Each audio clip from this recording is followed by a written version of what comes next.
करते हैं। और यूनिट नंबर 2 जो है हमारा यहाँ से स्टार्ट होता है। यूनिट नंबर 2 कहता है fire safety legislation and regulation. Legislation कहते हैं कानून साजी को, रेगुलेशन कहते हैं उसूलों को, जवाबित को, कायदे को। तो फायर सेफ्टी के अभी अंग्रेजों ने इसके इसके जो रूल्स एंड रेगुलेशंस बनाए फायर सेफ्टी के हवाले से, तो वो कौन कौन से हैं यूनिट नंबर 2 के अंदर हम पढ़ेंगे।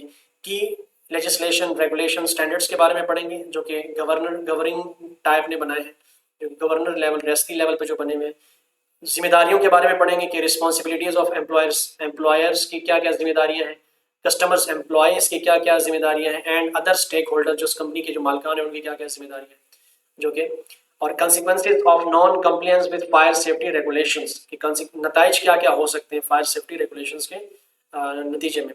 और strategies to maintain legal compliance and promote a culture of fire safety के बारे में हम पढ़ेंगे। 3-4 टॉपिक्स इसमें हैं, तो देख लेते हैं इसमें क्या क्या चीज़ें हैं। सबसे पहली चीज़ में आ रही है कि हमारे पास occupational safety and health act. हम तो ओशा तो नहीं पढ़ रहे, खैर यूनाइटेड स्टेट्स का एक कानून है जो आप लोग ऑलरेडी पढ़ भी चुके होंगे। ओशा मतलब occupational safety and health act. OSHA sets and enforces standards to ensure safe and healthy working. अंग्रेज देखिए, अंग्रेज काम लेते हैं वर्कर से, सही, ठीक है, मगर फिर साथ साथ जो है ना, मतलब कि टैक्स की सूरत में टैक्स भी सही लेते हैं, अच्छी खासी वहाँ पर महंगाई भी है। मगर एक और चीज़ ये है कि चलो उनको कुछ ना कुछ सहूलियात तो देते हैं, ठीक है। सहूलियात इन्हीं सूरतों में देते हैं कि ओशा और इस तरह के बहुत सारे ना वर्कर्स का ख्याल रखा जाता है, ठीक है, कहीं पर रखा जाता है कहीं पर नहीं। तो यहाँ पर क्या कह रहा है कि ओशा ने कुछ स्टैंडर्ड्स बनाए, कुछ चीज़ें इंश्योर कराई हैं सेफ एंड हेल्थ के हवाले से वर्कर्स के लिए। और वो क्या है कि ओशा के जो स्टैंडर्ड्स हैं वो रिलेटेड है फायर सेफ्टी के, जिसमें रिक्वायरमेंट्स आती हैं फायर की प्रिवेंशन को, मतलब फायर को कैसे जो है ना ख़त्म कर जाए, इमरजेंसी एक्शन प्लान में क्या करना है, फायर से प्रोटेक्शन की सूरत में क्या करना है। तो ओशा में डिटेल में कुछ उसूल और ज़वाबित दिए गए हैं, आगे हम इसको चल के पढ़ते हैं, ठीक है। एक तो यूनाइटेड स्टेट्स का ओशा है, ये हम क्या पढ़ रहे हैं, कानून पढ़ रहे हैं कि फायर सेफ्टी के हवाले से एक ओशा का कानून भी मौजूद है दुनिया में कंपनियों में, और दूसरा नेशनल फायर प्रोटेक्शन एसोसिएशन का NFPA, इनको आपने याद रखना है, ये पेपर में है, NFPA national fire protection association, इनका भी एक कानून है। और वो कानून क्या कहता है कि स्टैंडर्ड है इनका कि minimize the risk and effect of fire. इस कानून का क्या काम है, उसके अंदर क्या चीज़ें डिफाइन है कि फायर के रिस्क और असरात को कैसे ख़त्म करें, कम करें। फिर की स्टैंडर्ड्स इंक्लूड, अब इसके अंदर कुछ फिर शिके हैं, NFP1 और NFPA1, फिर NFPA101 और NFPA72 और इस तरह की चीज़ें ये नोट्स में आगे दर्ज है। फिर हमारे पास एक तीसरा कानून आता है ADA, American with disabilities act. ADA includes requirements for emergency alarm. इस कानून के अंदर इमरजेंसी फायर अलार्म के बारे में चीज़ें दी गई हैं और कुछ डिसेबिलिटीज़ के बारे में चीज़ें दी हैं। अगर कोई माजूर बंदे हैं तो उनको कैसे बाहर निकालना है अपनी कंपनी से, ठीक है। फिर यूके का आता है, यहाँ पर यूके के कुछ रूल्स हैं जिसमें regulatory reforms fire safety order 2005 आता है। इसका क्या काम है कि this order consolidates fire safety legislation in non-domestic premises, placing the responsibility on the responsible person to ensure, मतलब कि नॉन डोमेस्टिक एरियाज के अंदर आपने रिस्पॉन्सिबिलिटीज को एज अ जो रिस्पॉन्सिबल बंदे होते हैं, सेफ्टी मैनेजर और सेफ्टी सुपरवाइजर, उनको क्या क्या उनके क्या क्या जो है ना रोल्स एंड रेगुलेशंस हैं, उस हवाले से इसमें सारी चीज़ें दी गई हैं। फिर बिल्डिंग रेगुलेशन 2010 में क्या क्या है कि part B of this regulation covers fire safety matters within around buildings including mean of escape, fire detection, alarm system. तो इसमें ओवरऑल सारी चीज़ें दी गई हैं कि एक बिल्डिंग के अराउंड क्या क्या चीज़ें टेस्ट एंड चेक कर सकते हैं, फायर डिटेक्शन, अलार्म सिस्टम, ये कुछ कानून है हमारे पास, ठीक है। आगे बढ़े तो यूरोपियन यूनियन के जो हमारे पास है UN, उसके कुछ कानून है कि वहाँ पर कौन से इंप्लीमेंट होते हैं। EN नाम का यूरोपियन फायर सेफ्टी स्टैंडर्ड्स, वहाँ पर क्या है कि such as fire detection and fire alarm system, इनका भी एक कानून है जो कि मोस्टली बना है फायर डिटेक्शन पे और फायर अलार्म सिस्टम्स पे, जो कि कुछ उसूल और ज़वाबित देता है, गाइडलाइंस देता है कि फायर सेफ्टी मैयर्स के फायर से हम कैसे बचें, इक्विपमेंट्स को हम कैसे यूज़ करें विद इन द EN, इस कानून के मुताबिक। फिर कुछ इंटरनेशनल स्टैंडर्ड्स हैं, ISO जिसको हम कहते हैं। अक्सर आपने कुछ मार्केट प्रोडक्ट्स देखे होंगे, इसके ऊपर लिखा होगा ISO सर्टिफाइड, टिक लगा होता है, तो वो ISO फुल फॉर्म है इंटरनेशनल ऑर्गेनाइजेशन फॉर स्टैंडर्डाइजेशन। दुनिया में जितनी भी ट्रेड होती है उसका एक इंटरनेशनल स्टैंडर्ड है कि वो जो प्रोडक्ट आप बना रहे हैं उस इंटरनेशनल स्टैंडर्ड के मुताबिक बनानी चाहिए। तो जिस स्टैंड, अब अगर आपने कोई प्रोडक्ट दी है ना खाने की, कोई भी चीज़ है, उसके पीछे बैग पे देखिएगा ISO सर्टिफाइड लिखा होता है। तो वो चीज़ क्या कहती है कि occupational health and safety management में फायर सेफ्टी के अंदर भी कुछ इस तरह की कुछ स्टैंडर्ड्स आउटलाइन दी गई है। ISO 4500, अगर ये आप इसको गूगल भी करते हैं ना, तो गूगल करके डिटेल में इसको आप पढ़ सकते हैं। ठीक है, ये सारे उसूल, ये तो डेफिनेशंस हैं, इनको आप डिटेल्स में भी पढ़ सकते हैं अगर आप गूगल करते हैं।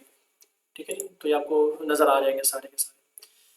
अच्छा, आगे जाएं तो हमारे पास कितने स्टूडेंट्स अभी तक हैं? सिकंदर हैं, कामरान है, शुएब है, समी तनोली है और शाहजेब है। चलिए 5 अभी तक। अच्छा, फिर हमारे पास आता है स्टूडेंट्स के स्टेक होल्डर्स। अभी यहाँ पर इस कानून में किसका क्या क्या रोल है? अब एम्प्लॉयर्स का क्या क्या रोल है? कंडक्ट, उनका क्या क्या रोल है कि वो रिस्क असेसमेंट करेंगे, conduct regular fire risk assessments complete करेंगे to identify the hazards and implement appropriate control measures. Employers का ये रोल है कि वो रोजाना के हिसाब से असाइनमेंट्स, असेसमेंट्स, टास्क वगैरह करेंगे और जो चीज़ें मतलब इम्प्रॉपर पड़ी हैं उसको प्रॉपर कंडीशन में रखने के लिए, चीज़ों को बेहतर करने के हवाले से, फायर सेफ्टी पॉलिसी के हवाले से चीज़ों को कम्युनिकेट करेंगे, उस फायर सेफ्टी पॉलिसी के तहत चीज़ों को बनाएंगे, डेवलप करेंगे, कम्युनिकेट करेंगे फायर सेफ्टी पॉलिसी को। ठीक है, और अपनी जिम्मेदारियों का जो है ना ख्याल रखेंगे। ये एम्प्लॉयर्स का ख्याल है। फिर ट्रेनिंग भी करेंगे, मतलब provide regular fire safety training. ठीक है, एम्प्लॉयर्स वो लोग होते हैं जो कि प्रोवाइड करते हैं चीज़ों को। ठीक है, ट्रेनिंग प्रोवाइड करेंगे, मतलब कि अपने एम्प्लॉयज़ को ट्रेनिंग प्रोवाइड करेंगे और उनको बताएंगे कि फायर एक्सटिंग्विशर को कैसे इस्तेमाल करना है और इवैक्यूएशन प्रोसीजर क्या है, मतलब बाहर निकलने का खरूज का रास्ता क्या होना चाहिए, चीज़ों की मेंटेनेंस कैसे करनी है, इस हवाले से बताएंगे। इमरजेंसी प्लानिंग, मतलब कि कैसे करनी है, आपने बाहर कैसे जाना है, फायर अलार्म कैसे दबाना है, और असेंबली पॉइंट कौन से, मतलब आग लगने की सूरत में सब ने कहाँ जमा होना है आकर। तो ये सारी चीज़ें कौन बताएंगे? एम्प्लॉयर्स बताएंगे, जो काम करने वाले लोग होते हैं, जो उसके नीचे जो ट्रेनिंग जो देने वाले हैं उनको एम्प्लॉयर्स कहते हैं। फिर एम्प्लॉयज़ जो कि ट्रेनिंग हासिल करने वाले होते हैं, जिसमें वर्कर्स आते हैं, वो क्या करेंगे? अपने आप को उस बारे में अवेयर करेंगे। उनकी क्या रिस्पॉन्सिबिलिटी है कि जो वो ट्रेनिंग ले रहे, जो मतलब ये ट्रेनिंग ले रहे हैं, उसको समझें, उन चीज़ों को समझें, फायर के हैजर्ड्स को समझें अपने वर्क इन्वायरमेंट के अंदर, और इस्टेब्लिश करें सेफ्टी प्रोटोकॉल्स को। ठीक है, पार्टिसिपेशन, मतलब participate in fire safety training and drills, मशकों में और सेशंस के अंदर अपनी शिरकत को यकीनी बनाएं, उनकी ये जिम्मेदारी है। और वर्करों की जिम्मेदारी ये है कि रिपोर्टिंग करें, मतलब रिपोर्ट एनी फायर हैजर्ड और सेफ्टी इक्विपमेंट मल फंक्शन टू द एम्प्लॉयर्स।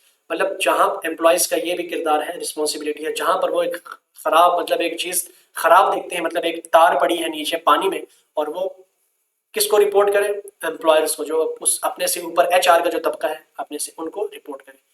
फिर अदर जो स्टेक होल्डर्स हैं, जिसमें मालिकान आते हैं, बाकी सुपरवाइजर, मैनेजर्स और ये बिल्डिंग कॉन्ट्रैक्टर्स, ये सारी चीज़ें जो आती हैं उनको हम स्टेक होल्डर्स कहते हैं। मतलब कंपनी में और जो लोग काम करने वाले होते हैं, इसमें बिल्डिंग ओनर्स हैं, मैनेजर है, उनका क्या फ़र्ज़ बनता है कि वो इंश्योर करें बिल्डिंग के अंदर फायर सेफ्टी रेगुलेशंस को मेंटेन करें, फायर सेफ्टी इक्विपमेंट को। अब कंपनी के CEO की जिम्मेदारी है ना, ऑनर की, कि फायर सेफ्टी इक्विपमेंट को खरीदे, अपनी बिल्डिंग के अंदर लगाए। अब वर्करों का तो ये हक नहीं है कि वो घर से खरीद कर लेकर आए ना, बाहर घर से लेकर आ जाए। और कॉन्ट्रैक्टर्स का क्या काम है कि comply with the fire safety policies, के जो भी वो काम करें वो इन्हीं पॉलिसीज़ के मुताबिक जो है ना मैनेजर्स के साथ कॉन्ट्रैक्ट साइन करें और इन चीज़ों का ख्याल रखें। ऐसा कोई कॉन्ट्रैक्ट ना करें जिस काम में जो है ना खतरा हो आग लगने का। फिर विजिटर और पब्लिक्स का क्या काम है? मिसाल को जो विजिटर्स आते हैं उस कंपनी में, उनका क्या काम है? Adhere to fire safety instructions provided by the premise. आप अपने जो एक विजिटर आते हैं, जिस तरह मैं किसी कंपनी में जाता हूँ, वहां पर लिखा होगा कि आप दरवाजा, जिस तरह लिखा हुआ है कि आहिस्ता चले, ठीक है, फोन कॉल नहीं सुनना, सिगरेट, वहां पर बहुत सारी चीजें ऐसा साइन लगे होते हैं कि सिगरेट यहाँ पर लगाना मना है। तो हम विजिटर होंगे तो हमारा यही काम है कि हमने उनको फॉलो करना है, जो हमें प्रोडक्ट इंस्ट्रक्शंस प्रोवाइड की जा रही होंगी। ठीक है, फिर आगे लीगल कॉन्सिक्वेंसेस, और इसमें मतलब कि अगर ना करें तो उसकी सूरत में क्या होगा? फाइन्स, पेनल्टियां लगेंगी उनके ऊपर, ऑर्गेनाइजेशन के ऊपर क्या होगा? एक पेनल्टी चार्ज आएंगी। आपको पता है सऊदी अरब में तो सही अच्छे खासे जो है ना हज़ारों में पेनल्टी अप्लाई होती है। प्रोसिक्यूशन, मतलब कि कोई केस शेस चलते हैं फिर, ठीक है, क्रिमिनल केस और इस तरह की केसेस वगैरह, फिर वहाँ पर अपने आप को फिर जज के सामने पेश करना होता है, प्रोसिक्यूशन होती है, ठीक है, सुनवाई होती है। फिर बिजनेस क्लियर मतलब कि रेगुलेटरी अथॉरिटी क्या करती है, शट डाउन कर देती है आपके बिजनेस को, ठीक है, वहाँ पर फुल रोल है। फाइन का अलग पेनल्टी और प्रोसिक्यूशन सुनवाई होगी, आपको जज के सामने या उन लीगल अथॉरिटी के सामने आपको पेश होना होगा और आपकी बिजनेस को भी बंदिश हो सकती है। फिर साथ साथ फाइनेंशियल कंसिक्वेंसेस क्या होते हैं, नताइज को, फाइनेंशियल नताइज आपको क्या हासिल हो सकते हैं कि आपके साथ जितने लोगों ने जो मतलब कि कॉन्ट्रैक्ट साइन किए होंगे तो वो आपकी कंपनी में एक मसला होगा, रोले शोले होंगे, तो वो आपसे कॉन्ट्रैक्ट जो है ना हटा देंगे, ख़त्म कर देंगे आपसे। Increased insurance premiums, non compliances can lead to higher insurance premiums और डिफिकल्टी ऑब्टेनिंग इंश्योरेंस के मामले में जो है ना जो है नताइज भुगतने पड़ेंगे। और litigation cost, legal fee and compensation payments आपको देनी पड़ेंगी, ठीक है, सस्टेनेबल की सूरत में, चार्ज की सूरत में। ये कुछ चीज़ें थी। तीसरे में आते हैं आपके पास consequences of non compliance with fire safety regulation. अब जैसे यहाँ पर बिल्डिंग में देख रहे हैं कि कोई आग शाग लगी है, उन्होंने बड़े पीले जो है ना कवर शवर उन्होंने यहाँ पर हटाए हुए। ऑपरेशनल कॉन्सिक्वेंसेज मतलब ऑपरेशनल जो HR डिपार्टमेंट होगा उनके क्या क्या नताइज होंगे, बिजनेस इंटरप्शन, वही fire can cause significant disruption to business operation, operational जो रोजमर्रा के कामों में क्या होगा कि वो बंदिश हो जाएगी। फिर रेपुटेशनल डैमेज, आपकी एक रेपो बनी होगी ना मार्केट में, आपका एक नाम होगा, तो वहाँ पर आग लग गई, पूरा नाम बदनाम मीडिया में आ जाएंगे, तो रेपुटेशनल डैमेज भी है। फिर रेगुलर ऑडिट्स एंड इंस्पेक्शन, अब ये फोर्थ नंबर पे आ रहा है कि स्ट्रेटजीज क्या होनी चाहिए कि to maintain legal compliances and promote a culture of fire safety, जिसमें आता है रेगुलर, आप अगर आप एक हिकमत अमली अपनाते हैं और मेंटेन करते हैं लीगल कंप्लायंस को, तो उसमें क्या क्या चीज़ें शामिल हैं। इंटरनल ऑडिट, क्या आपको अपनी इंटरनल ऑडिट करनी चाहिए, हर चीज़ की चेक एंड बैलेंस रखनी होगी, ठीक है, कि तमाम चीज़ें फंक्शनिंग करेक्टली सही से काम कर रही हैं कि नहीं कर रही। फिर third party inspection, engage external experts, अगर आपको एक महीने में एक जो है ना इंटरनल इंस्पेक्शन होती है, तो बाहर से भी कुछ इंस्पेक्टर्स आते हैं और कंपनी से जो एक्सपर्ट्स होते हैं, तो उनसे भी आपने एक्सटर्नल इंस्पेक्शन करानी है। ये हिकमत अमली है ताकि आप बड़े नुकसान से बचे जा सके, ठीक है। फिर आता है comprehensive training program, ongoing training देनी है, ये भी एक स्ट्रेटजी में शामिल है कि offer regular training session on fire safety protocol, emergency procedure के ऊपर आपने ट्रेनिंग देनी है।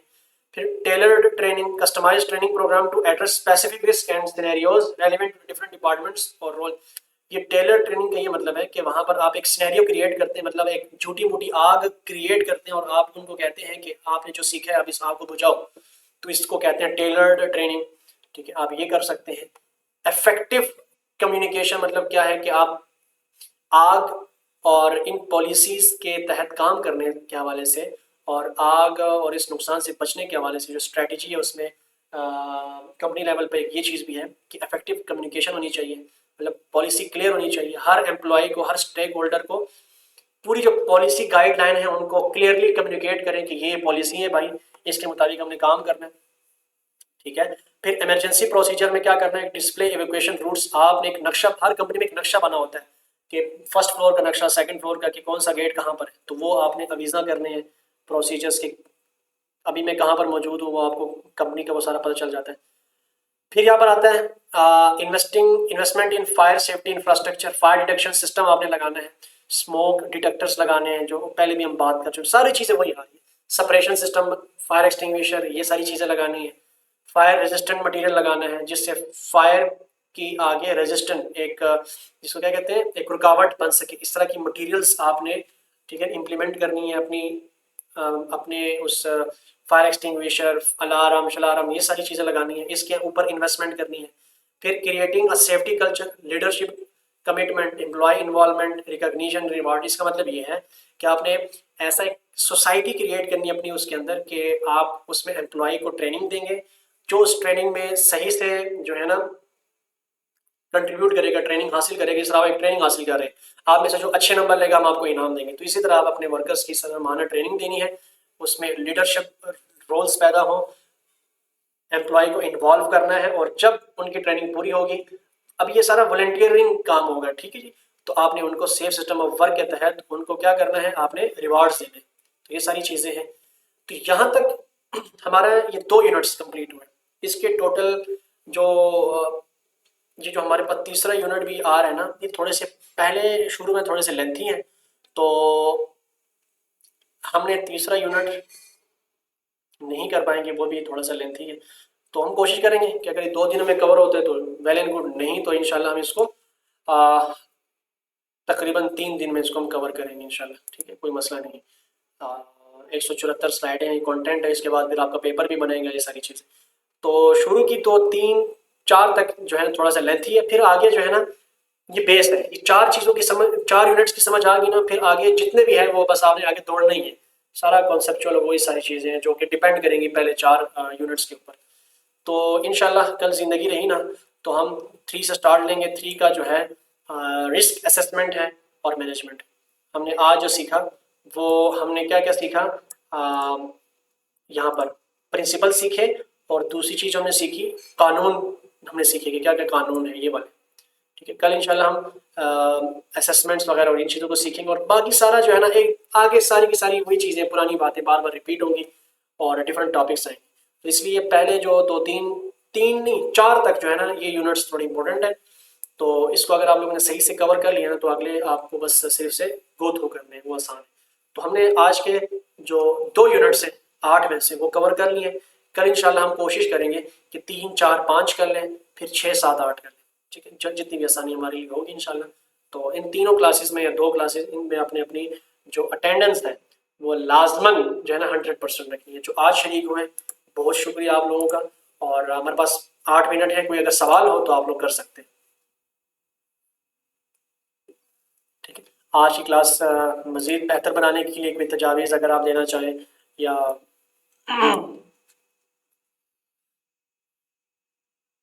बाकी मैं नोट्स ग्रुप में शेयर कर दूंगा। रिकॉर्डिंग इंशाल्लाह कल तक आ जाएगी इन 2 यूनिट्स की, तो वो बाद में रिवाइज कर लीजिएगा, सुन लीजिएगा और रिवीजन स्टार्ट कर लें, क्योंकि फिर इतना टाइम नहीं होगा कि आप पेपर की फिर रिवीजन कर सकें। पेपर टेस्ट देने के लिए अभी से आप रिवीजन स्टार्ट कर लें, मोटा मोटा देख लें, और बाकी पेपर भी आपका ओपन बुक टेस्ट ही होगा, मगर कोशिश ये करें, मैंने आपको जिस शुरू में बताया कि छापना नहीं है कहीं से, ठीक है जी। तो ये कि थोड़ा टाइम लगाएं और खुद थोड़ा रिसर्च बेस्ड आप पेपर दें। ये सारी चीज़ें प्रैक्टिकली होती हैं, मगर उस प्रैक्टिकल से पहले आपके पास नॉलेज तो होनी चाहिए ना। जैसे कि फायर एक्सटिंग्विशर है तो उसका नाम आपको पता हो, फायर एक्सटिंग्विशर की चीज़ें पता हो कि यार ये फायर एक्सटिंग्विशर क्या काम करता है, किधर होता है। आपको नाम भी नहीं पता तो सिर्फ खाली पाली हुलिया देखकर तो आप सही नहीं होगा। और शेख साहब आपका, सिकंदर, कामरान, बाकी शाहजेब, समी, कोई सवाल आपका है? जी सर। सर मेरा जी वालेकुम सलाम। किन का, ये कौन है आप? जल्दी कीजिएगा। मैं कामरान बात कर रहा हूँ। जी जी कामरान। जी सर, कोई हादसा हो जाए कंपनी में तो मजदूर अपराधों को कैसे निकाल दें हम लोग, हमारे पास फैसिलिटी नहीं है, पीसीआर भी नहीं है, तो कैसे निकाल दें? आपको पता होगा माजूर अफरादों के लिए कुछ एक रूल ये होता है कि हमने, अगर आपने नेबोश पढ़ी है नेबोश आपने, या ओशा जो हमारा 49 और जनरल कोर्स होता है ना, एक ये चीज़ है कि माजूर अफराद जितने भी होते हैं तो उनके एक रूल है कि उनको 6 महीने के बेड रेस्ट में ले जाते हैं, और बाकी यूके में एक ये कानून है कि वो फिर उनको अलाउ ही नहीं करते अगर कोई माजूर है कि वो रेगुलर बेसिस पर जो है ना काम करे। हाँ, एक उसूल ये है कि वो घर से काम कर सकते हैं कंपनी के लिए, अगर उनका काम ऐसा लिखत पढ़त वाला काम। और ऐसे एग्जिस्ट या ऐसे लिफ्ट बनाए जाते हैं कंपनियों में। एक इमरजेंसी लिफ्ट होता है, अगर जो सीढ़ियों से जा सकते हैं वो सीढ़ियों से जाए, और एक इमरजेंसी लिफ्ट होती है जहाँ पर सिर्फ व्हील चेयर वाले या स्ट्रेचर वाले या सिर्फ कुर्सियों पर बैठने वाले माजूर जो बूढ़े अफराद होते हैं उनके लिए होता है, जिनका वहाँ पर आम लोगों का दाखिला ममनू होता है। एक चीज़ याद रखें कि माजूर को वो अलाउ ज़्यादा नहीं करते इन सम केसेस यूके में। अगर आप देखें यूके बेस्ड, ओशा बेस्ड इन चीज़ों में, वहाँ पर इंश्योरेंस पॉलिसीज़ होती है ना, क्योंकि वो जो कमाते हैं, जो टैक्स देते हैं, वो फिर रिटर्न में उनको वो चीज़ें मिलती हैं, तो वो फिर घर से काम करते हैं ज़्यादा। और अगर है चांसेस हैं माजूर विजिटर्स आ सकते हैं, माजूर फिर भी हों तो उनके लिए फिर उन्होंने एक इमरजेंसी लिफ्ट बनाई होती है जिसके तहत, जिसको कैप्सूल लिफ्ट कहते हैं, और वो उनको ग्राउंड फ्लोर तक लेकर जाने में मदद देती है। ऐसे हो रहे हैं, मैं एक स्क्रीनशॉट लूँगा, ठीक है, ज़रूरी है आप लोगों की जो अटेंडेंस के मुतालिक, ठीक है। ठीक हो गया। तो ताकि अटेंडेंस आपके आगे हम भेजेंगे यूके, तो वहाँ से आपका सर्टिफिकेट विद अटेंडेंस सारी चीज़ें ना फिल होकर आएंगी। ठीक है, मैंने आपकी स्क्रीनशॉट इधर ऐड कर दी है, माशाल्लाह ज़बरदस्त। अच्छा, ये एक हमारा यूट्यूब का चैनल है, ताज इंस्टीट्यूट ऑफ HSC। ठीक है, हेल्थ एंड सेफ्टी ये उस हवाले से है। तो आप सबसे पहले तो जाकर इसको सब्सक्राइब कर लीजिएगा। ठीक है जी, और सब्सक्राइब करके पहले आइकन के ऊपर जो है ना क्लिक कर दें। कामरान, हंसने वाली बात नहीं है, लाजमन सब्सक्राइब करना। ठीक है, तो आपने सबसे पहले सब्सक्राइब करना और फिर आपने आना है प्लेलिस्ट में। देखिए ना प्लेलिस्ट में, तो आपको सारे लेक्चर्स यहाँ पर मिल जाएंगे। मतलब हम पढ़ रहे हैं फायर सेफ्टी, रिग सेफ्टी भी यहाँ पर है, ग्रीन बिल्डिंग एसोसिएशन भी है यहाँ पर, और ISO 45001 भी है, award in work at height भी है, अवार्ड इन फायर सेफ्टी भी है। तो आप अपना इल्म अगर अगर बढ़ाना चाहते हैं तो ये सर्टिफिकेशन, क्योंकि आप लोगों ने इस सर्टिफिकेशन में दाखिला लिया ना, इस वाली में, तो आप at a time scholarship program में एक में दाखिला ले सकते हैं, मल्टीपल में नहीं। तो कभी इंशाल्लाह ज़िंदगी में दोबारा हमने शुरू किया तो आप किसी दूसरे में कर लीजिएगा। और ये सर्टिफिकेशन आपके लिए काफ़ी फ़ायदेमंद ये रहती है कि आप अपनी CV में बिल्ड कर सकते हैं। ठीक है, वर्क CV में आप इसको ऐड करके मज़ीद जो है ना आप अपने आप को स्किल अप कर सकते हैं। आज की हमारी दूसरी क्लास है। दूसरी क्लास की जो हमारी स्लाइड है ना, वो मैंने आपके सामने ये ओपन कर दी है। जो कल नहीं आए थे, कल की क्लास में जो एब्सेंट थे, अभी भी एक स्टूडेंट नहीं आए। क्या नाम है उनका? अभी भी शाहजेब आए, कामरान आए, मोहम्मद, 1 2 3 4 5 6 7 होने चाहिए क्लास के अंदर। अब ये छठे नहीं है, ये मुझे नहीं पता कि कौन है। चेक करते हैं ज़रा। अच्छा, जो जो ग्रुप में आए हैं ना, ज़रा काइंडली ग्रुप में मैसेज कर दें, पी मैसेज कर दें ताकि मुझे पता चल सके। पी मैसेज कर दें, पी व्हाट्सएप खोलें अपना, एक पी मैसेज कर दें। तस्लीम अब्बासी, ठीक है सर। तस्लीम आप में से कोई है? तस्लीम,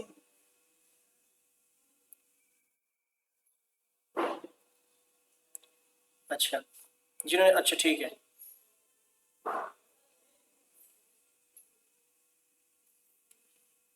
नहीं, ग्रुप में करें।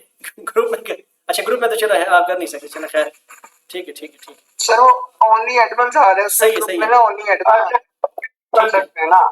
सही है सही है। आपने 1 2 3 4 5 6, 1 2 3 3 4, अभी भी एक नहीं, अभी भी कोई प्रेजेंट है मगर उन्होंने किया नहीं मैसेज। चले आओ, हो गया, सही है। तो ये ग्रुप में असल में सर वो मैसेज आपने लॉक किया हुआ है ना? जी जी, वो बस की हुई है ना, वो ज़रूरी है। हाँ बिल्कुल ठीक है। अच्छा, मोहम्मद शुएब आप में से कोई है जिनका नंबर 0324 63 06305 350 आखिर में आता है, 350? नहीं है ना आप में से कोई 350 वाला? नहीं। नहीं है, बस यही आज की क्लास में नहीं आए, तो इनको मैं मैसेज छोड़ता हूँ कि भाई जल्दी आए। मोहम्मद शुएब जल्दी आए, क्लास में आपका वेट हो रहा है, शाबाश जल्दी।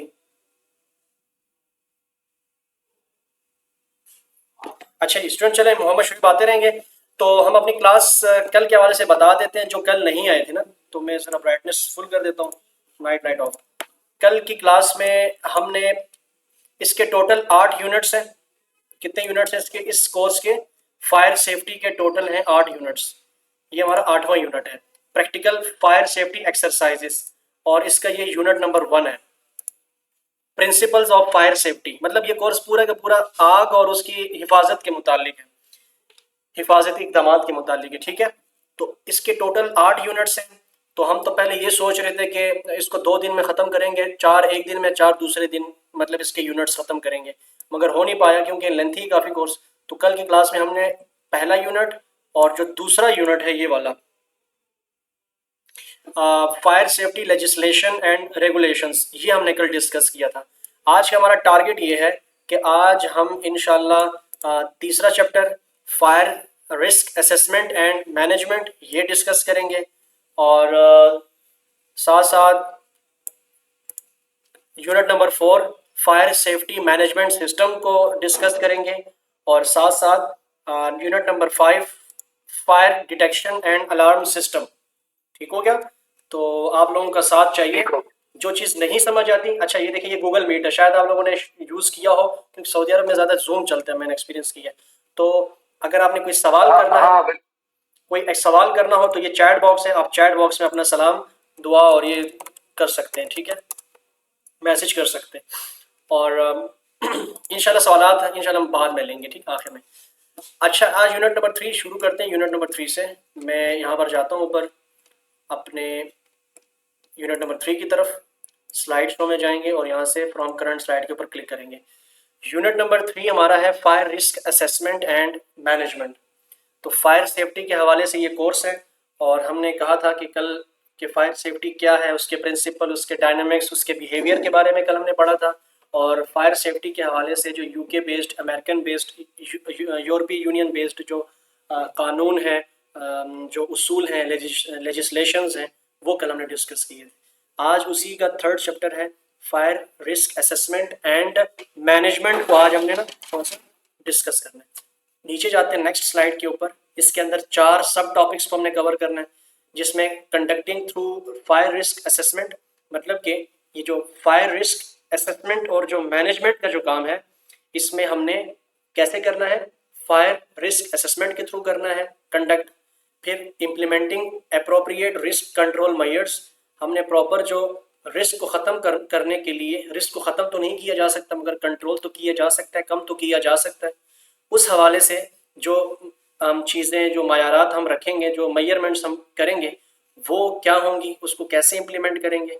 और तीसरा जो है डेवलपिंग, मतलब कि बनाना, एंड मेंटेनिंग, उसकी जो देखभाल है, उसका ख्याल, किस चीज़ का ख्याल रखना, accurate records of fire risk assessments, किस चीज़ का ख्याल रखना, किस चीज़ को मेंटेन करना। जो भी आप रिस्क असेसमेंट्स करेंगे, जो भी आप दौराजात करेंगे फायर सेफ्टी के हवाले से, उन तमाम दौराजात का क्या करना, मेंटेनेंस रखना उस रिकॉर्ड का। उसके रिकॉर्ड को पहले तो बनाकर फिर उसका ख्याल रखना, उसको रिकॉर्ड को रखना, सेफ महफूज रखना, बवक्त ज़रूरत काम आए। चौथा जो टॉपिक है हमारा वो है designing comprehensive fire emergency plan, मतलब कि हम एक ऐसा प्लान जो है ना, वो डिज़ाइन कम्प्रिहेंसिव के तफसीली प्लान जो है ना, हम एक ऐसा डिज़ाइन करेंगे कि अगर खुदा न खास्ता कल को कोई इमरजेंसी नाफिज होती है, फायर इमरजेंसी, तो उस हवाले से उस प्लान को जो है ना हम इस्तेमाल में ला सकें, ठीक है। तो ये 4 सब यूनिट्स हैं। नीचे जाएंगे तो सबसे पहले हमारे पास आता है conducting through fire risk assessment. उसमें पहला जो पॉइंट है वो है सिस्टमैटिक अप्रोचेस, एक सिस्टम की अप्रोच कैसे हम करेंगे। मतलब कि यहाँ पर लिखा हुआ है कि अगर आप लोग रिस्क असेसमेंट करना चाहते हैं, ठीक है, रिस्क असेसमेंट का मतलब आप ये कह सकते हैं कि उसको जज करना चाहते हैं कि रिस्क है, कब होता है, ये सारी चीज़ें। तो उसका जो फर्स्ट है वो है सिस्टमैटिक अप्रोच, मतलब कि conducting a thorough fire risk assessment involve several steps to ensure all the potential hazards are identified and addressed. कहते हैं कि हमने एक सिस्टमैटिक अप्रोच के तहत चलना है, जिसके अंदर हम एक एक अप्रोच को पढ़ेंगे और उनके पढ़ने का, उनको समझने का हमें ये फ़ायदा होगा कि हम जितने भी पोटेंशियल हैज़र्ड्स हैं, मतलब पोटेंशियल हैज़र्ड्स वो होते हैं, वो ख़तरात जिससे हमें नुकसान पहुंच सकता है, ठीक है, उसको हम समझेंगे और उसको जो है ना हमने समझ कर जो है ना उसको ख़त्म करना है। तो एक स्टेप बाय स्टेप प्रोसेस है जिसके अंदर क्या क्या चीज़ें हैं। सबसे पहला जो स्टेप है कंडक्टिंग रिस्क असेसमेंट में वो है आइडेंटिफाइंग हैज़र्ड, कि सबसे पहले तो आपने हैज़र्ड जो है, खदशा है, ख़तरा है, उसको जो है ना आपने आइडेंटिफाई करना, समझना है। उसमें जो खदशात में, ख़तरात में जो चीज़ें आती हैं, जो हम समझेंगे, वो 3 चीज़ों समझेंगे कि सोर्स ऑफ इग्निशन क्या है, सोर्स ऑफ फ्यूल क्या है, सोर्स ऑफ ऑक्सीजन क्या है, ठीक है। अब इग्निशन का मतलब ये होता है कि वो ज़राए जिससे आग भड़क सकती है, ठीक है, जिसमें हमें पता होगा कि identifying potential sources of heat such as electrical equipment, open flames, hot surfaces and chemical reaction। हमें जिस फ्लोर में हमें जो जिम्मेदारी दी गई होगी एज अ सेफ्टी मैनेजर, तो वहाँ पर हमने इन तमाम चीज़ों का जो है ना ज़राए, इन तमाम ज़राए का हमें पता होना चाहिए कि कहाँ कहाँ से कहाँ कौन सी चीज़ इंस्टॉल्ड है, ठीक है, गैस किस फ्लोर पे है, इलेक्ट्रिकल इक्विपमेंट्स ज़्यादा से ज़्यादा किन सेक्टर्स में इंस्टॉल्ड है, जिससे आपको बताया कि इलेक्ट्रिकल शॉक से भी आग भड़क सकती है, गैस से भी, इन तमाम चीज़ों से, पेट्रोल से भी, कोई पेट्रोलियम एरिया है उससे भी। तो इन तमाम चीज़ों का हमें पता होना चाहिए, ठीक है। सोर्सेज ऑफ फ्यूल मतलब वो ईंधन नुमा चीज़ें जो होती हैं, जहाँ पर आपका लिक्विड ज़्यादा है, गैसेज ज़्यादा है, कुछ कंबस्टिबल सॉलिड्स है लाइक पेपर, इससे भी आग ज़्यादा फैलती है, वुड से भी, टेक्सटाइल, इन चीज़ों से भी। तो अगर आपके फ्लोर में इन तमाम चीज़ों का भी रख रखाव है, स्टोर रूम्स हैं, तो उसका भी बड़ा ख्याल रखना है। आपको पता है ना कि जिस तरह मार्केटों में, कपड़ों की मार्केटों में आप देख सुनते होंगे कि आग लगी और इतनी मार्केटों में इतना माल का जो है ना नुकसान हो गया कपड़े का, ये वो। तो एक माचिस के तीली से जो है ना बड़े के बड़े से बड़े जो है वो क्यों इतना नुकसान होता है, क्योंकि वहाँ पर सोर्स ऑफ फ्यूल क्या है, कपड़ा। कपड़ा जो है ना बहुत तेज़ी से जो है ना वो आग पकड़ती है और आगे फैलती है। फिर आपको ये भी पता होना चाहिए सोर्स ऑफ ऑक्सीजन क्या है, मतलब कुछ सिलेंडर नुमा, कुछ कार्बन डाइऑक्साइड नुमा आपके पास केमिकल्स होंगे इस कंपनी में। तो वहाँ पर कहाँ कहाँ केमिकल्स रखे गए हैं उसकी देखभाल, कि ये चीज़ें वो हैं, इग्निशन, फ्यूल और ऑक्सीजन, ये वो तमाम सोर्सेज हैं जो आग पैदा कर सकती हैं और ख़तरनाक आग पैदा कर सकती हैं। तो हमें इन चीज़ों का पता होना चाहिए, ठीक है जी, कि ये कहाँ कहाँ है। इसके बाद फिर आप आगे जाएं, आइडेंटिफाइंग पीपल एट रिस्क। आपने उन लोगों के बारे में देखभाल मतलब कि असेसमेंट करनी है जो कि रिस्क में काम कर रहे हैं, मतलब कि एम्प्लॉयज़ जिसमें आते हैं कि consider where people work including those who may be isolated at high risk areas, मतलब कि उन लोगों के बारे में आपने असेसमेंट करनी है जो कि रिस्की एरिया में काम कर रहे हैं, मतलब ऐसे एरिया में आपके वर्कर्स काम कर रहे हैं जहाँ पर ऑक्सीजन की कमी है, या वो ऑन ग्राउंड का इन ग्राउंड काम कर रहे हैं, कोई टनल है या उसके अंदर काम कर रहे हैं, कोई कोयले की कान है या कुछ भी इस तरह से, या कोई स्कैफोल्ड लगाकर 30वीं मंजिल पे काम कर रहे हैं। तो ये एक हाई हाई रिस्क एरियाज है, उसके बारे में पता होना चाहिए, ठीक है। असेसमेंट के दौरान उनके बारे में भी आपने पता लगाना है, सारी चीज़ें रिकॉर्ड करनी है कि कौन कौन से वर्कर्स कहाँ काम कर रहे हैं। फिर विजिटर्स के बारे में कि include customers, contractors and general public who might be on the premises, के जितने भी विजिटर्स हैं, कस्टमर्स हैं, कॉन्ट्रैक्टर्स हैं, आपको इनके बारे में भी रिकॉर्ड पता होना चाहिए। अब इनके बारे में क्यों रिकॉर्ड पता होना चाहिए, क्योंकि कोई एक बंदा या इस तरह का कोई वाक़या आपके जो है ना, कल भी हमने बात की थी कि आपकी बिल्डिंग में कोई रोनमा होता है तो उससे आपके काम को फाइनेंशियली लीगली बहुत ज़्यादा नुकसान पहुंचता है, ठीक है, आपका काम बंद हो सकता है। तो ये सारी चीज़ें आपको पता होनी चाहिए। वल्नरेबल इंडिविजुअल्स, ऐसी जो है ना ख़तरा नुमा चीज़ें हैं, ऐसी हैं, उनके बारे में पता होना चाहिए। Account for individuals with disabilities, कुछ ऐसे लोग हैं कौन कौन के वो डिसेबल हैं, माजूर हैं, बूढ़े हैं, एंड दोज वो लिमिटेड मोबिलिटी वो may need assistance during an evacuation, और ऐसे भी आपके होते हैं कि जो नाबीना हज़रात होते हैं जिनको हेल्प की ज़रूरत होती है। तो इस तरह भी अगर वर्कर्स वगैरह हैं उनके बारे में पता होना चाहिए रिस्क असेसमेंट के दौरान। फिर तीसरे नंबर पे आता है यहाँ पर evaluate, remove, reduce and protect from risk. अब अगर इन सब के बारे में यहाँ पर पता चल गया, अच्छा आगे शुक्र, हमारे कितने आ गए जी, 7 के 7 पूरे हो गए। चले अब आप हम जो है ना इसकी अभी मुकम्मल स्क्रीनशॉट ले लेते हैं। बहुत शुक्रिया जी, आप लोग 7 के 7 आज हाजिर हैं, आपके लिए मुबारकबाद, उस मुबारकबाद। Thank you sir. तो ये नीचे हम जाते हैं, अब ये फाइनल स्क्रीनशॉट है। अच्छा आगे जाते हैं हम अपने कोर्स की तरफ। तो अभी हमें पता चल गया ना कि हैजर्ड्स क्या हैं, ठीक है, एम्प्लॉय एट रिस्क कौन कौन से हैं, ठीक है। तो फिर आपने क्या करना है, इस रिस्क के हवाले से तो आपको पता चल गया कि रिस्क से मतलब कहाँ कहाँ से आपको खतरा है, इग्निशन से, फ्यूल से, ऑक्सीजन से, और कौन कौन से लोग रिस्की एरिया में काम कर रहे हैं, मतलब एम्प्लॉय आ सकते हैं, विजिटर्स आ सकते हैं, वल्नरेबल चीज़ें आ सकती हैं।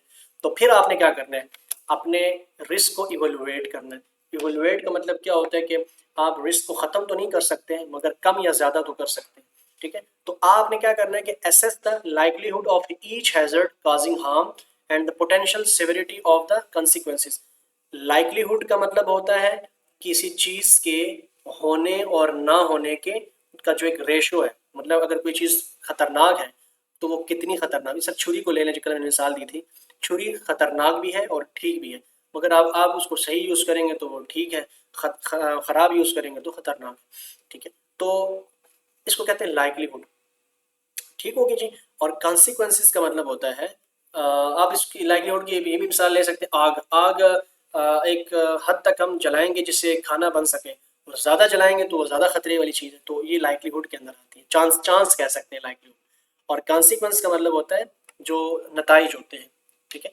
मतलब अगर आग आपने ज़्यादा भड़का दी तो उसका जो नतीजा आएगा उसको कॉन्सिक्वेंस कहते हैं, ठीक है। तो इवेलुएट रिस्क का मतलब ये होता है कि हमने जो भी खतरा है, हर खतरे की रेशो को कम या ज़्यादा कर सकते हैं। अगर आप उसकी रेशो को कम करेंगे, हर खतरे की रेशो को कम करेंगे, तो उसका नतीजा आपको बिल्कुल माइनर सा मिलेगा। अगर आप ऐसे एरिया में काम कर रहे हैं कि वहाँ पर इतना ज़्यादा ख़तरा और आपने गफलत बरती, तो उसका जो कंसिक्वेंस आपको मिलेगा वो किसी की डेथ की सूरत में, किसी के ज़ख्मी होने की सूरत में, किसी की टांग टूटी होगी उस सूरत में आपको मिलेगा।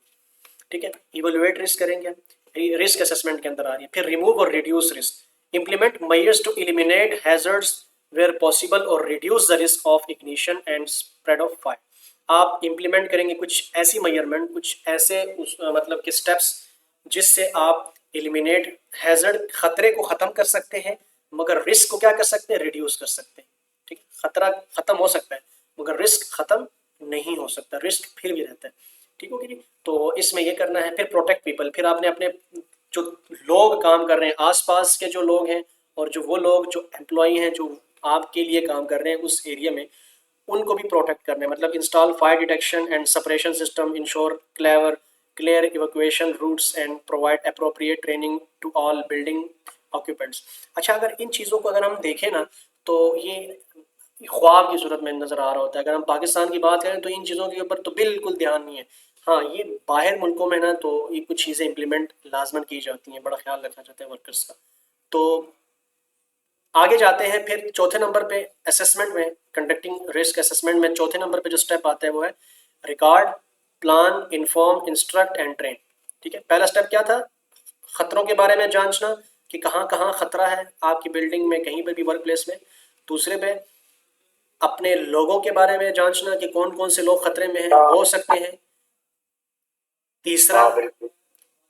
तीसरा आपने खतरे को कम कर सकते हैं, ज़्यादा कर सकते हैं, हैजर्ड को ख़त्म कर सकते हैं और अपने पीपल्स को बचा सकते हैं। चौथे नंबर पे जो भी काम आपने अभी तक किए हैं, जो भी अभी तक आपने रिस्क असेसमेंट की है, उसको क्या करना, डॉक्यूमेंट करना। जो हैजर्ड्स आपने देखे हैं उसको डॉक्यूमेंट करना, उसको समझना। ठीक है जी। और आपने कुछ एक्शन प्लान लेना है कि एडिशनल कौन कौन सी जो चीज़ें हैं, हिफाजती इक़दाम वो किए जा सकते हैं। इसको कहते हैं रिकॉर्ड फाइंडिंग्स। फिर इमरजेंसी प्लान, आपने चीज़ें डॉक्यूमेंट भी कर ली कि अब तक कितने ख़तरात हमें लाहिक हुए हैं या मैंने देखे हैं और कौन कौन से लोग हाई रिस्की एरिया में काम कर रहे हैं, तो वो सारी चीज़ें यहाँ पर रिकॉर्ड में आ गई हैं। अब रिकॉर्ड में तो आ गई हैं, अभी तक तो सारी चीज़ें स्मूथ चल रही हैं, मगर साथ साथ आपने बुरे वक्त के लिए एक इमरजेंसी प्लान भी बना लिया है कि बुरे वक्त का कुछ पता नहीं चलता, अचानक आंधी चल सकती है, अचानक कुछ भी हो सकता है। तो उस मौके पर आपके पास कोई क्या कहते हैं वो प्लान भी होना चाहिए। Develop and implement an emergency plan that includes evacuation procedure and communicate strategies. ऐसा प्लान बनाना है कि हम उससे निकल भी सकें, इवैक्यूएशन प्रोसीजर भी हो, निकलने का भी रास्ता हो, एंड कम्युनिकेशन स्ट्रेटजी, जिससे आपस में राब्ते का भी जो है ना एक जरिया बन सके। ठीक है, ऐसा ना हो कि आपस में राब्ते में कट जाए और कोई उधर भाग रहा होगा, कोई इधर भाग रहा होगा, तो वो एक जाल जो है ना, अगर वो जाल टूट गया तो फिर खतरा हो सकता है। जब सारे ट्रेन होंगे आपके वर्कर्स और सबको पता होगा कि यार इमरजेंसी नाफिज होने की सूरत में कहाँ क्या करना है, कहाँ निकलना है, कहाँ पर जमा होना है, कहाँ पर गैदर होना है वन पॉइंट पर, तो इस तरह से आप अपनी टीम को बचा सकते हैं। दूसरी चीज़ इन्फॉर्म एंड इंस्ट्रक्ट, वही चीज़ कि आपने तमाम वर्कर्स को जो है ना measures in a place to control them, ऐसी चीज़ें कि आप उन सबको आगाह करेंगे रिस्क के हवाले से कि कहाँ कहाँ फायर का ख़तरा है, उनको ट्रेन करेंगे। यहाँ पर पूरा लिखा हुआ है कि provide regular fire safety training and drill, उनको ट्रेन भी करना है और साथ में प्रैक्टिकल उनको ड्रिलिंग भी देनी है कि अगर कोई इस तरह फेक आप सिनेरियो क्रिएट कर लेंगे जिसमें वो मतलब परफॉर्म करेंगे। तो ये सारी की सारी रिस्क असेसमेंट थी। और फिर आगे 5वें नंबर पे आता है कि रिव्यू एंड अपडेट। आप जो भी काम कर रहे हैं ना उसके ऊपर रेगुलर बेसिस पर रिव्यू लेना है, आपने चेक एंड बैलेंस लेना है। ऐसा ना हो कि चीज़ें भी रिकॉर्ड में आ रही हैं, इमरजेंसी भी नाफिज हो रही है, मगर फिर भी अभी तक कोई इमरजेंसी नाफिज नहीं हुई, तो आपने फिर भी रेगुलर बेसिस पर उनसे रिव्यूज़ लेने हैं, काम कैसा जा रहा है, ठीक जा रहा है। वर्क एरिया पे जाकर, ऑन साइट एरिया पे जाकर इक्विपमेंट चेक करने हैं, सारी चीज़ें चेक करनी है जहाँ पर काम हो रहा है। तो इससे ये होगा कि आपको डेली बेसिस पर जो है ना वहाँ पर काम में बेहतरी भी दिखेगी, वर्कर्स भी खुश होंगे, काम भी अच्छा होगा। ठीक है, हम यहाँ पर क्या हो गया, अगर आप भूल ही जाएं और महीने महीने बाद आएँ तो आपको फिर बड़े मसाइल का सामना करना पड़ सकता है। और रेगुलर बेसिस पर चेक एंड बैलेंस से ये होगा कि वहाँ पर हो सकता है कि दूसरे या तीसरे दिन कोई ऐसी चीज़ निकल आए तो उसको हम अपडेट कर सकते हैं, मतलब उस एक्शन प्लान को हम अपडेट कर सकते हैं। अपडेट द असेसमेंट मतलब कि प्रोसीजर प्रोसेस, कि आपने जो पहले काम की शुरुआत में जो एक प्रोसेस बनाया था दूसरे दिन तीसरे दिन रिव्यू के दौरान आपको फिर वो चीज़ अपडेट करनी पड़ी, तो वो भी इसके अंदर शामिल है एट द एंड। ठीक है, तो ये पूरा एक शुरू से मतलब एक हैज़र्ड को डिफाइन करने से पहले मतलब समझने के बाद सारे का सारा अपडेट तक ये सारे का सारा क्या है, रिस्क असेसमेंट को कंडक्ट करने का पूरा अमल था। फिर इसके बाद सारे ग्रुप में सुन रहे हैं, कोई आवाज़ में मसला तो नहीं आ रहा? नहीं सर, अल्हम्दुलिल्लाह सब बेहतर है। फिर आप दूसरे स्टेप पे आ जाएं, मतलब कि अपनी आज की रिस्क असेसमेंट का जो दूसरा मरहला है वो है appropriate risk control. Risk control में क्या क्या चीज़ें आएंगी, यहाँ पर आ रहे हैं रिस्क कंट्रोल मेजर्स। ये आपके पास एक फनल आ रहा है, इसको फनल कहते हैं। ठीक है, कि फनल ऐसी चीज़ को हम कहते हैं कि जो ऊपर से जो है ना ज़्यादा चौड़ी हो और नीचे आते आते आते आते वो चीज़ तंग हो जाए, तो इस चीज़ को हम फनल कहते हैं। आपने अक्सर देखा भी होगा अपने डेली लाइफ में, जो अक्सर दूध वाले इस्तेमाल करते हैं इस तरह की चीज़ें, जो दूध डालते हैं उसमें गवाले ज़्यादा इस्तेमाल करते हैं, ये चीज़ तो देखी होगी ना, फनल ये है ना, अपने डेरों शेरों में तो देखा होगा, तो इसको फनल कहते हैं। तो इसी टाइप का ये एक फनल है, ये फनल है। ठीक है, फनल के टॉप पर आ रहा है आपका, फनल में क्या चीज़ दिखाई जा रही है, सबसे पहले जहाँ पर चीज़ ज़्यादा वाइड है वहाँ पर क्या चीज़ नज़र आ रही है आप लोगों को, एलिमिनेशन। दूसरे पे सब्सटीट्यूशन, तीसरे पे इंजीनियरिंग कंट्रोल्स, चौथे नंबर पे एडमिनिस्ट्रेशन कंट्रोल्स, पांचवें नंबर पे पीपीई। मतलब सबसे जो ज़्यादा जो वॉल्यूम है, ठीक है, जिसका ज़्यादा एरिया है, वो किस चीज़ का एरिया है, एलिमिनेशन का, उसके बाद सब्सटीट्यूशन का, उसके बाद इसका। मतलब कि फायर हैजर्ड को कंट्रोल करने के हवाले से सबसे ज़्यादा जो तवज्जो देनी है वो इसके ऊपर देनी है। अगर ये सेट इससे कुछ नहीं हो रहा तो फिर आपने सब्सटीट्यूशन मेथड के ऊपर अप्लाई करना है, उससे भी नहीं हो रहा तो आप इंजीनियरिंग कंट्रोल, उससे भी नहीं हो रहा तो आप एडमिनिस्ट्रेशन कंट्रोल, माइनर जो है वो आपका पीपीई है। ये इसको कहते हैं रिस्क कंट्रोल मेजर्स। नीचे जाएं तो इसको देखें, सबसे पहला इसमें आ रहा है कि प्रिवेंशन मेजर्स। ठीक है, सबसे पहला आ रहा है गुड हाउसकीपिंग, मतलब कि एलिमिनेशन का मतलब होता है ख़त्म करना किसी चीज़ को, ठीक, एलिमिनेट करना। एलिमिनेट में सबसे पहली चीज़ आ रही है कि यहाँ पर एक मिनट,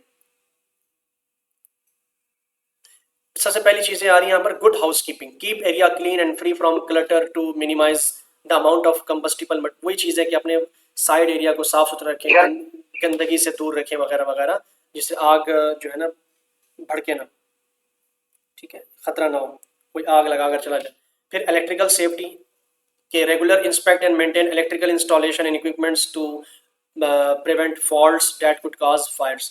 सिंपल सी यहाँ पर आपको चीज़ें समझ आ रही होंगी कि अपने रेगुलर बेसिस पर आपने इंस्पेक्शन करनी है, और चीज़ों को नीट एंड क्लीन जब आप रखेंगे तो साथ साथ आपने इलेक्ट्रिकल जितना भी आपका जो पूरी बिल्डिंग में इलेक्ट्रिकल इन्वायरमेंट है ना, तो आपने अपने इन्वायरमेंट के अंदर सारे इक्विपमेंट्स का ख्याल रखना है, ताकि किसी में फॉल्ट हो तो उसको उसी वक्त ठीक किया जा सके। ये छोटी चीज़ से जो है ना बड़ा खतरा लायक हो सकता है। स्टोरेज, जहाँ पर आपने कुछ ऐसे मटेरियल रखे हैं सिलेंडर टाइप के, ठीक है, जो जिससे आग भड़क सकती है, ठीक है, भड़की जा सकती है, तो उसका भी बड़ा ख्याल रखना है स्टोरेज एरियाज़ का।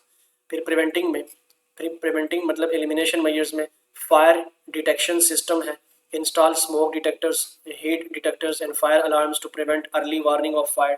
आपने इस एलिमिनेशन में इस चीज़ को भी लाजमन ख्याल रखना है कि आपने ये स्मोक डिटेक्टर्स, इन तमाम चीज़ों को इम्प्लीमेंट किया अपनी उसमें।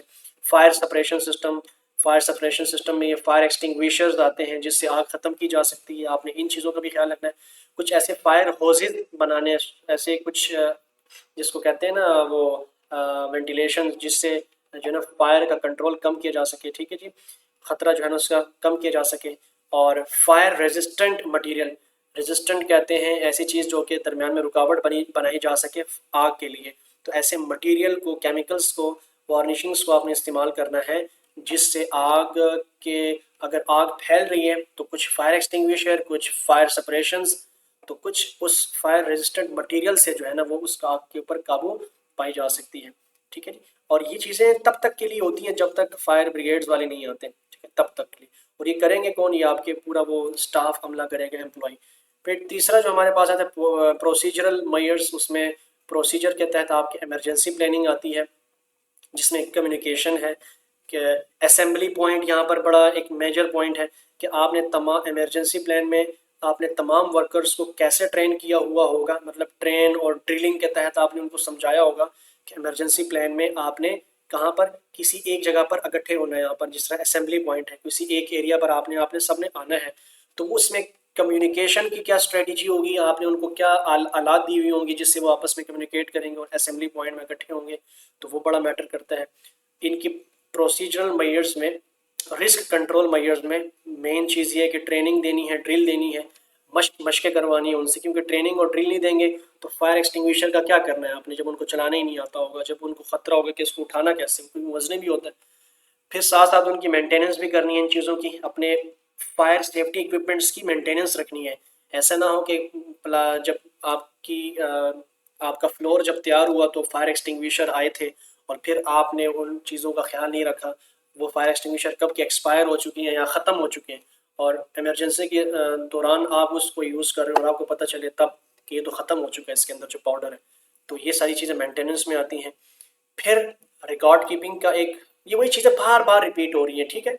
तो आपने बस थोड़ा सा इनके कॉन्सेप्ट समझने हैं, बाकी अगर आप इस फील्ड में काम कर रहे हैं तो ये थोड़ी सी आप लोगों के लिए थ्योरेटिकल चीज़ें हैं, थोड़ी सी है प्रैक्टिकल ये सारा काम, अगर है थ्योरेटिकल में पढ़ रहे हैं तो ये आपके जो है स्किल्ड नॉलेज के अंदर इजाफा करेंगे, ठीक है। तो maintaining accurate and up to date records of fire risk assessment, आपके पास जितनी भी रिस्क असेसमेंट रिकॉर्ड होनी चाहिए वो अप टू डेट होनी चाहिए, ठीक हो गया जी। फिर तीसरे स्टेप में यहाँ पर आ रहा है डेवलपिंग एंड, जो तीसरा हमारा टॉपिक है इस तीसरे चैप्टर का वो है developing and maintaining accurate record of fire risk assessment. वही कि जो आपने रिकॉर्ड मेंटेन करना है ना, रिकॉर्ड कीपिंग, उसमें क्या करना है, बनाना और मेंटेनिंग एक्यूरेट, ये नहीं कि आपने गलत उसके अंदर एंट्रियां करनी है रिस्क की, ठीक है, एंट्रीज आपने ठीक रखनी है। तो उसमें डॉक्यूमेंटेशन में सबसे पहली चीज़ आएगी हैजर्ड आइडेंटिफिकेशन। हैजर्ड, जिस जगह पर आप काम कर रहे हैं कॉन्ट्रैक्ट बेस्ड, वहाँ पर कितने हैजर्ड्स हैं उसको डॉक्यूमेंट करना है। उन हैजर्ड से बचने के लिए कितने कंट्रोल मेजर्स आपने वाजे किए हैं उनको आपने यहाँ पर जो है ना मेजर करके लिखने हैं आपने डॉक्यूमेंटेशन के दौरान, वो उसका पूरा परफॉर्मा होता है। और ट्रेनिंग रिकॉर्ड्स की कितनी ट्रेनिंग आप दे चुके हैं, मतलब यहाँ पर काम करने से पहले आपने उनको किस तरह से ट्रेन किए, कितनी बार ट्रेन किए, कितने सेशंस हुए, वो सारे कितने कितने पार्टिसिपेट हुए। जिस तरह अभी मिसाल के तौर पर मैं आप लोगों को ट्रेनिंग दे रहा हूँ, तो ये सारी रिकॉर्ड कीपिंग के अटेंडेंस और थोड़ी सी चीज़ें सख्ती कि लाजमन जो है ना आपने आना है और आप लोगों ने आखिर तक रहना है, पेपर देना है, फीडबैक फॉर्म देना, ये सारी चीज़ें ट्रेनिंग रिकॉर्ड के अंदर आती हैं। फिर आगे आगे जाएं तो developing maintaining accurate records of fire risk assessment में क्या चीज़ें आती हैं, रेगुलर रिव्यू कि ट्रेनिंग और ये चीज़ें तो होती रहती हैं, मगर सबसे पहली चीज़ ये है कि रेगुलर बेसिस पर चेक एंड बैलेंस।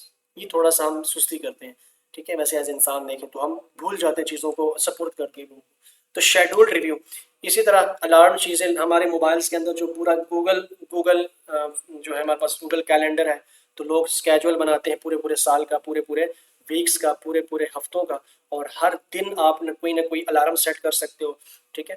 तो ये चीज़ें आपने, अगर आपके ऊपर बड़ी जिम्मेदारियां हैं, बड़ी टीम और हर चीज़ आपने स्केजुलाइज्ड करनी है, तो फिर आपको बहुत सारे अपने आप को शेड्यूल करना होगा इन चीज़ों के मुताबिक।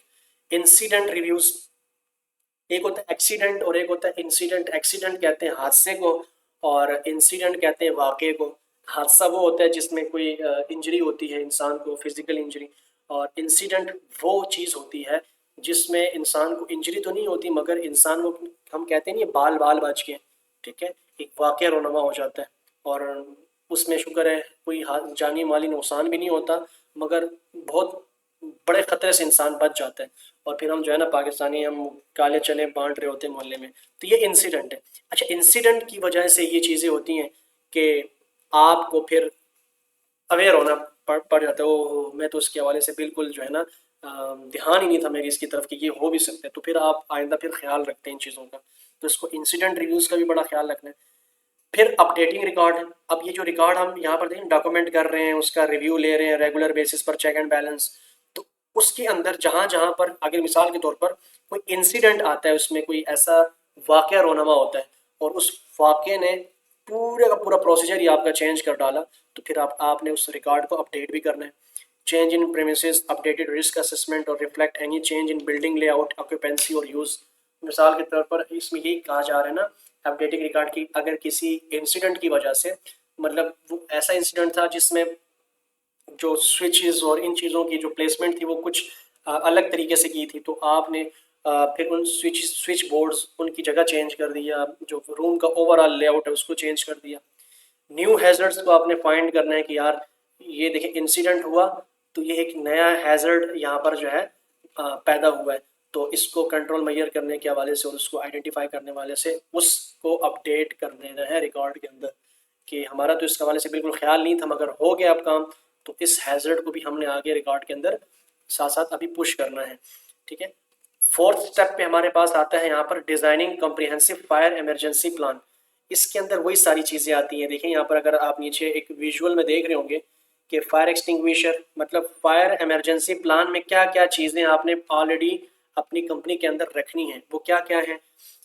फायर एक्सटिंग्विशर ये इमरजेंसी सूरतों में जो काम आती हैं, first aid box, fire alarm, emergency phone, emergency contact information, fire alarm, fire blankets, ये तमाम वो चीज़ें हैं जिनको हम कहते हैं कि फायर इमरजेंसी प्लान की सूरत में इसको हम इस्तेमाल में लाएंगे।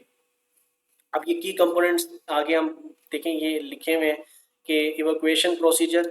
ये देखा होगा ना आपने अक्सर किसी बिल्डिंग के एंट्रेंस में, किसी फ्लोर में, ऐसा फ्लोर जहाँ पर वैसे आम लोग नहीं जा सकते, वहाँ पर एक ऐसे बोर्ड पर ना इस तरह का एक पूरा नक्शा बनाकर कंपनी वालों ने लगाया होता है।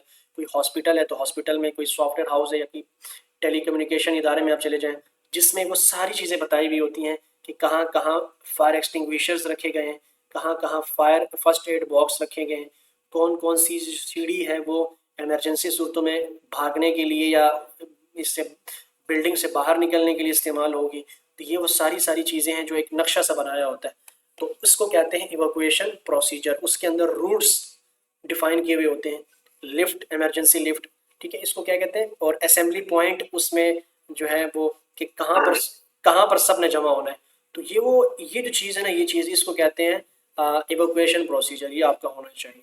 ठीक है, आगे जाएं तो रोल्स एंड रिस्पॉन्सिबिलिटीज़ में क्या क्या चीज़ें आती हैं कि फायर इमरजेंसी प्लान में किसका क्या रोल बनता है। उसमें फायर वार्डन्स, ठीक है, जो क्या करेंगे, डेजिग्नेट करेंगे ट्रेन फायर वार्डन्स को कि वो हेल्प करेंगे with evacuation and ensure all areas are clear. तो अक्सर लोग देखा होगा ना अपने इमरजेंसी की सूरतों में, भागने वाले तो हम लोग होते हैं ना, वर्कर्स, तो जिनको जो भगा रहे होते हैं, जो उनको रास्ता सीधा कर रहे होते हैं, उनको हम फायर वार्डन्स कहते हैं, जिनके हाथ में से मुंह में सीटी होती है और जो आपको इशारे कर रहे होते हैं किस तरफ से भागो, आप कुछ इस तरह से। तो फायर वार्डन्स के साथ जो है ना, उनके साथ चीज़ें क्लियर होनी चाहिए। कम्युनिकेशन वही बात आ गई, establish clear communication channels to provide instruction updating during an emergency. Emergency नाफिज होती है तो उस पूरी बिल्डिंग से उन लोगों के दरमियान और जो फायर वार्डन्स हैं और पूरी जो एक पूरा स्टाफ है फायर सेफ्टी का, उनके दरमियान कम्युनिकेशन बैरियर नहीं होना चाहिए। ठीक है, तो वो एक कम्युनिकेशन किसके थ्रू होगी, वो चैनल क्या होगा, वो सारी चीज़ हम डिफाइन करते हैं। तो आगे जाएं, फायर इमरजेंसी प्लान में आता है अब इमरजेंसी कॉन्टैक्ट इन्फॉर्मेशन। वही चीज़ कि कुछ ऐसे कॉन्टैक्ट्स होंगे, जैसे कि हमारे पास यहाँ पर इमरजेंसी कॉन्टैक्ट्स कौन से होते हैं, 15, ठीक है, 11, 22 इस तरह के। तो आपकी कंपनी में भी कुछ इस तरह से हाँ इमरजेंसी कॉन्टैक्ट्स लिखे हुए थे कि इमरजेंसी सूरत में जो है ना, शिकायत की सूरत में इन नंबर्स पर आपने रब्ता करना है। तो इंटरनल कॉन्टैक्ट्स आपने ऐड करने हैं, की personnels responsible for managing emergency response, और फिर उस इमरजेंसी कॉल को भी सुनने के लिए आपने जो ना वहाँ पर बंदों को तैनात करना है। ऐसा ना हो कि वो भी दो लोगों के साथ भाग के ना वो इमरजेंसी हमला पूरा खुद बाहर निकल जाए। एक्सटर्नल कॉन्टैक्ट्स होने चाहिए। अगर इंटरनली आपका कोई किसी वजह से राब्ता मुनक़ते हो जाता है तो आपने फिर बाहर वालों के साथ कैसे राब्ता करना है, मतलब फायर डिपार्टमेंट, मतलब 1112 पुलिस के साथ, मेडिकल सर्विसेज के साथ, क्योंकि हमारा इंटरनली चीज़ें जो है ना वो थोड़ी सी डिस्टर्ब हो गई हैं, फर्स्ट एड बॉक्स तक पहुंचना या इन तमाम तक पहुंचना, ये इमरजेंसी प्लान की सूरत में करना है।